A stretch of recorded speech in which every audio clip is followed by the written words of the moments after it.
दरगाह पर झंडा, 3 लड़के हैं दरगाह पर झंडा लहरा रहे हैं, लेकिन मैं उस पहचानने की कोशिश कर रहा था कि इसमें अमित शाह का बेटा कोई है क्या जो दरगाह पे झंडा लहरा रहा है। लेकिन फिर ध्यान आया अमित शाह का बेटा तो बीसीसीआई का चेयरमैन है। फिर लगा कि अच्छा ये तो राजनाथ सिंह का बेटा होगा। फिर लगा रहे वो तो विधायक है पंकज सिंह। फिर लगा रहे कोई शिवराज सिंह चौहान का बेटा है क्या, तो शिवराज सिंह चौहान का बेटा तो LLM कर रहा है लंदन अमेरिका से और विधायक मंत्री बनने की तैयारी में है। फिर लगा कि गिरिराज सिंह का होगा कोई परिवार वाला, पता चला ना गिर। तो फिर भाई जब जो हिंदू हृदय सम्राट हैं गिरिराज सिंह, निशिकांत दुबे का बेटा लंदन अमेरिका में LLM और MBA की डिग्री ले रहा है, तो निशिकांत दुबे का बेटा जो है नहीं है, अमित शाह का बेटा नहीं है, शिवराज सिंह चौहान का बेटा नहीं है, और ये जो एक असम नॉर्थ ईस्ट इंडिया से आता है हेमंत बिस्वा, उसका बेटा जो इंग्लिश स्कूल में पढ़ रहा है। तो आखिर किसका बच्चा है वो, किसका बेटा है? मैं उम्मीद करता हूँ किसी SC ST OBC समाज का बच्चा नहीं होना चाहिए। SC ST OBC समाज का बच्चा विश्वविद्यालय में होना चाहिए, लैपटॉप चलाने वाला होना चाहिए, अंग्रेजी स्कूल में पढ़ना चाहिए, दरगाह और मस्जिद पे नहीं होना चाहिए। 5 साल तक जो मुसलमान रहेगा ना वही जो है वक्फ कर सकता है। तो उसमें बड़ा दिलचस्प सवाल है, जैसे वक्फ कोई कर सकता है, कैसे क्या परिस्थिति है, तो 5 साल तक मुसलमान रहना चाहिए। तो 5 साल तक कोई मुसलमान है ये कैसे तय करेगा? जैसे मोदी जी कहते हैं कि कपड़े से पहचाना जा सकता है, तो मोदी जी के सामने उसको कपड़े में लाया जाएगा कि पहचानिए मुसलमान है कि नहीं और 5 साल का है कि नहीं। या हो सकता है कि जो वक्त करना चाहता है उसके घर में 5 साल तक CCTV कैमरा लगाया जाए, उसको देखा जाएगा कि 5 साल तक वो इस्लाम प्रैक्टिस करता है कि नहीं, या फिर उसका दाढ़ी और टोपी से पहचाना जाएगा। तो मुझे लगता है कि यह बहुत हास्यास्पद बिल है। आपने इस तरह का कानून, अब कोई मंदिर में डोनेट करना चाहते हैं, क्या उसके लिए इस तरह का कानून है कि उसका जो है प्रैक्टिस होना चाहिए, 5 साल हिंदू रहे, टीक रखे, जनेऊ रखे, ऐसा कोई कानून है? तो फिर वक्फ में इस तरह का जो है क्लॉज जो इस कानून में है तो बहुत हास्यास्पद है, अपने आप में हास्यास्पद है। और दूसरा जो वक्फ का पहलू है वो ये है कि ये लोग कह रहे हैं, किरण रिजिजू जो अल्पसंख्यक मामलों के मंत्री हैं वो पार्लियामेंट में कह रहे हैं कि जो मुसलमानों का भला करना अब क्या होगा, तो कानून बन गया ये। वही कह रहा हूँ, अब ये इस कानून से मुसलमानों का ये भला करेंगे। भाई हिंदुओं ने आपका क्या बिगाड़ा है? आप कहते हैं वक्फ के पास बहुत संपत्ति है, मिसयूज होता है, सरकार जो है उससे मुसलमानों का भला करेगी, मुसलमानों का भला करेगी। भाई हिंदुओं ने क्या बिगाड़ा है आपका? हिंदुओं के जो मंदिर हैं उनके पास भी तो अरबों खरबों की प्रॉपर्टी है, तो हिंदुओं के मंदिर का भी जो है सरकारीकरण करिए और उससे गरीब हिंदुओं का भला करिए। अब हिंदुओं ने बीजेपी सरकार का क्या बिगाड़ दिया? हिंदुओं के खिलाफ क्यों है? तीसरा एक और जो मंदिरों में इतना डिस्प्यूट नहीं है जितना वक्फ की किसने का डिस्प्यूट नहीं है? सोना गायब हो जाता है, क्या बात करते हैं? और डिस्प्यूट कौन ला रहा है? और सिर्फ झूठ पर टिका हुआ ये कानून बना है। अभी ये कह रहे हैं कि अभी सुन, अभी और बता रहे हैं, पारदर्शिता भी क्लियर कर रहे हैं। तीसरा पॉइंट, इनका फोकस बहुत है मुस्लिम महिलाओं का भला करेंगे, मुस्लिम महिलाओं की भागीदारी आएगी। भाई आप मूर्ख बनाना बंद कर दीजिए। ये तो भारत की जो मीडिया है ये तो गोदी में लोगों की खेल रही है ना। कहाँ मेंबर बनती थी महिलाएं? किसने कहा जम्मू कश्मीर में महिला अध्यक्ष है वक्त की? बिहार में हमारे यहाँ कहकशा परवीन जो है 2009 में पहली बार केरल में वक्फ बोर्ड की मेंबर जो है मुस्लिम महिला बनी। हमारे भागलपुर में राज्यसभा सांसद रही है JDU की कहकशा परवीन, वो वक्फ की मेंबर बनी है। और ये सब पुरानी बातें। यूपी में क्या बात है, मीडिया सेंट्रल बॉडी में कौन बनता है? सब जगह बनते हैं भैया। ये है ही, ये 2009 के बाद आ गया कि वक्फ में महिलाएं आ रही है। ये क्या है कि बीजेपी जो है लोगों को मूर्ख बनाती है। मूर्ख बनाना इसलिए आसान होता है क्योंकि मीडिया में इस तरह की खबरें दिखाई नहीं जाती कि इससे जो है एक्सपोज हो जाए। आपको नहीं लगता चंद लोगों का कब्जा हो गया था वक्त पर? मैं इस बात से कतई इनकार नहीं करता हूं कि चंद लोगों का हो गया होगा कब्जा, लेकिन मेरा सवाल यह है ना इसमें कि आप केवल मुसलमानों का भला क्यों कर रहे हैं भाई, हिंदुओं का भला क्यों नहीं करते हैं? और ये सरकार तो और कमाल है, ये सरकार किसानों का भला करती है और किसानों से पूछती ही नहीं है।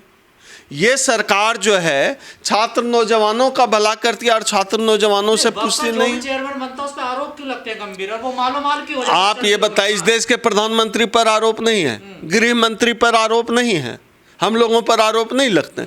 जो राजनीतिक जीवन में आरोप से कैसे बच सकता है, वो तो लगेगा ही आरोप। दिल्ली को देख लीजिए, अमानतुल्लाह रह के जेल में रहे, किसी पे भी के मामले में किसी पे भी जो भी व्यक्ति राजनीतिक सामाजिक जीवन में है, पब्लिक लाइफ में है, उस पे आरोप लग सकते हैं, लगते हैं। कोई अछूता नहीं, इस देश के प्रधानमंत्री भी अछूता नहीं है, इस देश के होम मिनिस्टर भी अछूते नहीं है, सबके ऊपर आरोप लगता है। कह रहे हैं कानून बन गया, मानना पड़ेगा सबको। अब ये देखिए, ये तो संवैधानिक बात है।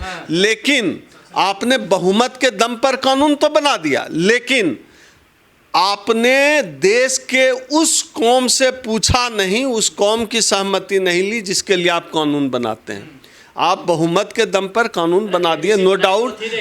आप जेपीसी क्या हालत है आप देख लीजिए, इनके पास तो एक सांसद तक नहीं है मुस्लिम कम्युनिटी का, एक मंत्री नहीं है इसके कम्युनिटी का।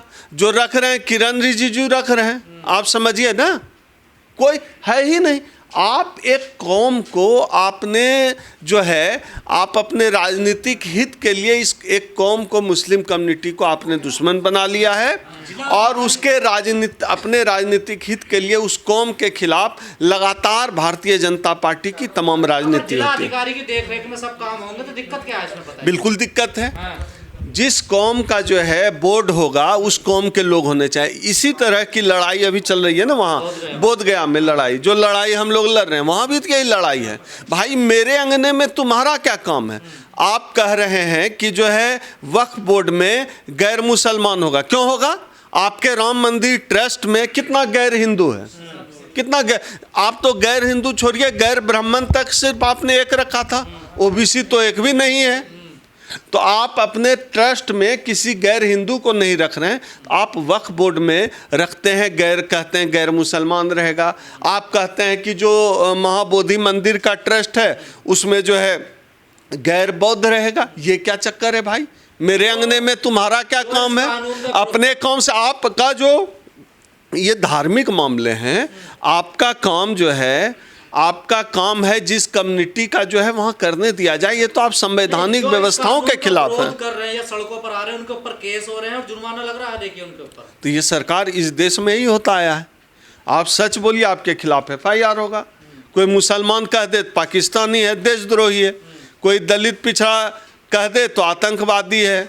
कोई आदिवासी सवाल उठा दे तो नक्सली है। और कोई जो है पढ़ा लिखा युवक, विश्वविद्यालय का कोई छात्र सवाल उठाए तो कहे अर्बन नक्सल है। कोई प्रोफेसर उठा दे, वकील उठाए तो कह दे अर्बन नक्सल है। कोई सोशल एक्टिविस्ट उठाए तो अर्बन नक्सल है। भाई इस सरकार ने खांचे बना रखे हैं। इस सरकार का यही एजेंडा है, जो सच कहने वाले हैं उनकी जुबान बंद कर दी जाए, उनको चुप करा दिया जाए, उनको तमाम तरह की उपाधियों से जो है विभूषित कर दिया जाए, और जो मूल सवाल है जनता के उसको संसद में कानून पास हुआ है तो फिर गैर संवैधानिक कैसे है, गैर कानूनी? आप बिल्कुल वही मैं कह रहा हूं कि आप बहुमत में हैं, आपने बहुमत के दम पर कर तो दिया, लेकिन नहीं, आपको अगर इतना ही भरोसा है जनता के बहुमत का, तो आपने जब कानून पास किया तो जामिया मिलिया को आपने जो है यूनिवर्सिटी को पुलिस छावनी में क्यों तब्दील कर दिया? मुसलमान खुश क्यों नहीं है? मतलब आप जिस रोगी का इलाज कर रहे हैं, रोगी की बीमारी जा नहीं रही है, रोगी का इलाज हो नहीं रहा है और डॉक्टर नाच रहा है। आप अगर मुसलमानों के लिए, आप अगर नीतीश कुमार और चंद्रबाबू नायडू, चिराग पासवान का हो रहा है, इसलिए हो रहा है। हाँ बिल्कुल, इसलिए हो रहा है। जयंत चौधरी हो, चिराग पासवान हो या नीतीश कुमार हो, इनका विरोध इसलिए है क्योंकि इनके राज्यों में इनकी छवि सेकुलर वाली है, पॉलिटिकल छवि, इसलिए इनका ज़्यादा। बीजेपी का तो मामला खुल्लम खुल्ला है कि बीजेपी एंटी मुस्लिम है, सेकुलर नहीं है, तो बीजेपी पे सवाल नहीं है। लेकिन गरीब मुसलमानों का भला होगा इससे, देखिए भाई गरीब हिंदुओं का भी भला कर दो। बालाजी मंदिर में अरबों खरबों प्रॉपर्टी है, गरीब हिंदुओं का भला कब करोगे? क्यों कब करोगे गरीब हिंदुओं का भला?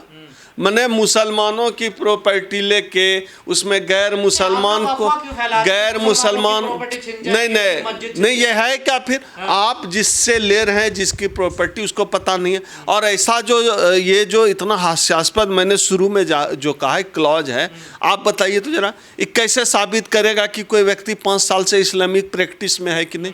कैसे साबित होगा बताइए? कोई बता दे कैसे? मैंने कपड़ों से पहचानेंगे कैसे? दाढ़ी टोपी से कैसे? घर में सीसीटीवी लगाएंगे या मैंने कैसे? तो पता कैसे चलेगा कि 5 साल से वो प्रैक्टिस में है कि नहीं? ये बताइए ना। 3 साल 364 कैसे जांच होगी? वही तो हम उसी पे तो सवाल है, उसी प्रक्रिया पे। कुल मिलाकर यह जल्दबाजी में अपना यह जो हिंदू ध्रुवीकरण की इनकी पॉलिटिक्स है बीजेपी की, उसके लिए है। बिहार में सामाजिक न्याय के एजेंडे पर चुनाव लड़ा जा रहा है, जाति के सवाल पर चुनाव लड़ा जाएगा और बीजेपी इस मामले में पूरी तरह फेल है। इसलिए सुप्रीम कोर्ट जा रही है क्या कहा आपने? सुप्रीम कोर्ट जा रही है मुस्लिम तंजीमें जो संगठन है। तो बिल्कुल वो तो जैसे अमित शाह जी कह रहे हैं कि कानून बन गया मानना होगा, वैसे ही सुप्रीम कोर्ट में कोई भी जा सकता है। तो बिल्कुल जिनको जाना है जाना चाहिए, वो संवैधानिक है। अब कोई कुछ उस तरह असंवैधानिक तरीके से बात करे तो उस पर कह सकते हैं ना, लेकिन जिस तरह संवैधानिक तरीके से उन्होंने कानून बनाया तो इसके लिए संसद इसके लिए बिल्कुल है। आप भी विरोध कर रहे हैं इसका? हम लोग बाबा साहब डॉक्टर अंबेडकर को मानने वाले हैं। हम लोग सीधी सी बात जानते हैं कि कमज़ोरों के साथ खड़े होना है, मजलूमों के साथ खड़े होना है। आज मुसलमानों को इस देश में प्रताड़ित किया जा रहा है। इस देश का दलित समाज, अंबेडकरवादी समाज मुसलमानों के साथ खड़ा है। तो फिर गरीब मुसलमानों के साथ खड़े होइए ना, उनको कुछ बिल्कुल क्या जो सरकार जो है बीफ के नाम पर गरीब मुसलमानों को मारती है, जिस सरकार के संरक्षण वाले लोग, उनसे हम उम्मीद करेंगे कि मुसलमानों का भला करेगी। देखिए सरकार का यह जो खेल है जनता समझ चुकी है, सब जानते हैं, सरकार भी जानती है और जनता भी समझती है कि पूरा खेल क्या है।